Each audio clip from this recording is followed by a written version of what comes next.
this video, we're going to be discussing scatterplots.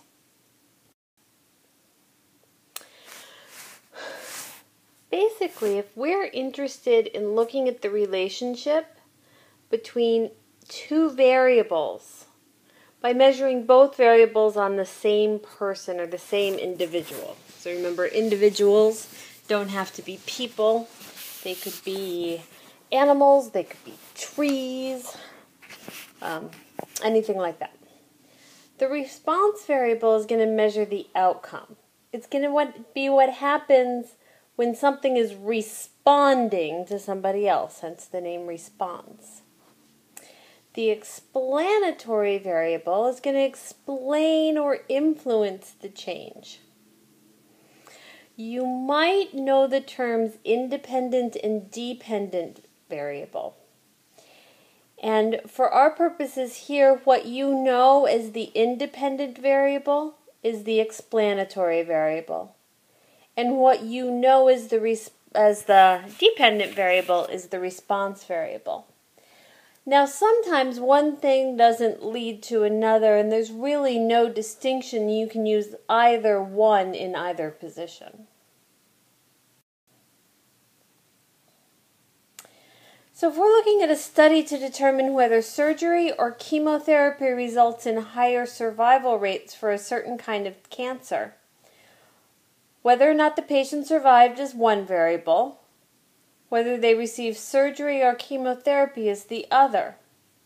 Which is the explanatory variable and which is the response variable? Well, the response that you're looking at is whether or not they get cancer, or whether or not they survive the cancer that they have. So the survival would be the response variable.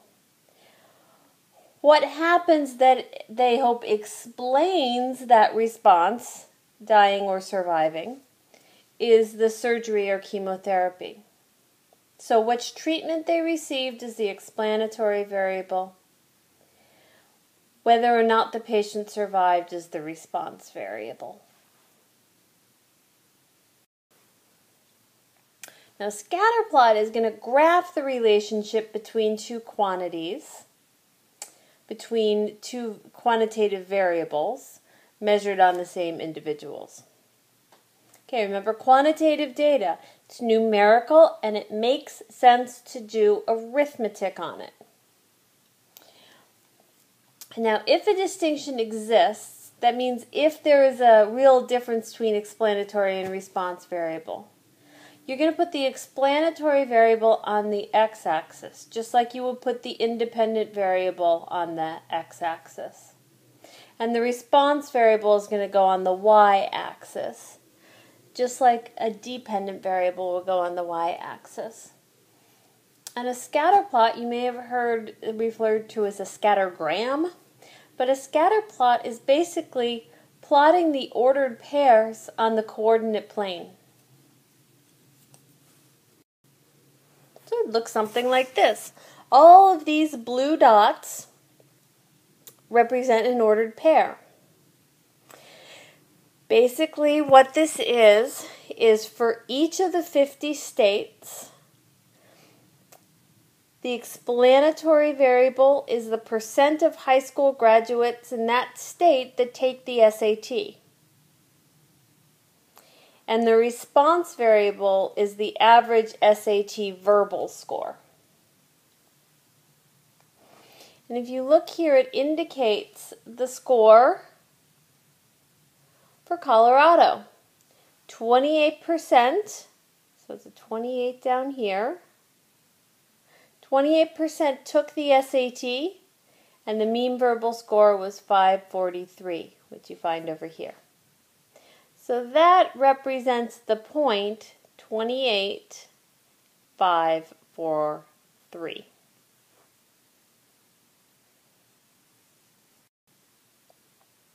Now, if we wanted to add a categorical variable, because remember, scatter plots, you're only dealing with quantitative variables. But if you want to add a categorical variable, you just use a different color for those dots, or a different symbol. Like you could use a diamond instead of a dot, or a square instead of a dot. You often see this done with something like age, or age category, like above a certain age, below a certain age. Or you might see it done for gender, male and female.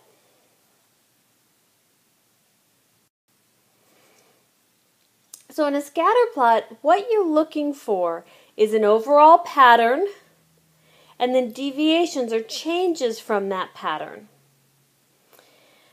We're going to describe the pattern by form, what kind of pattern it is, direction, whether something's going up or down, and strength, how close is the pattern to that form. And we're always going to look for outliers and discuss how they affect things.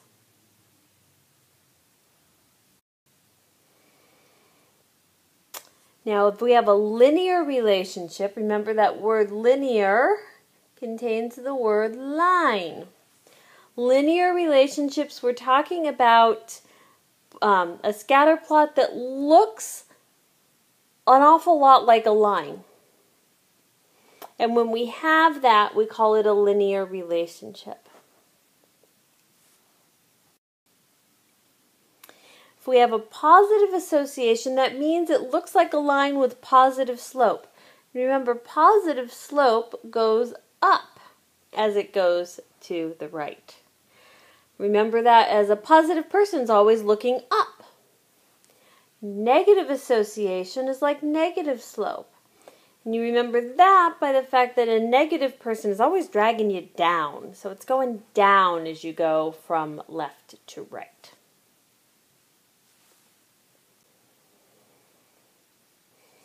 So a couple of examples of where you'd see a positive association and a negative association.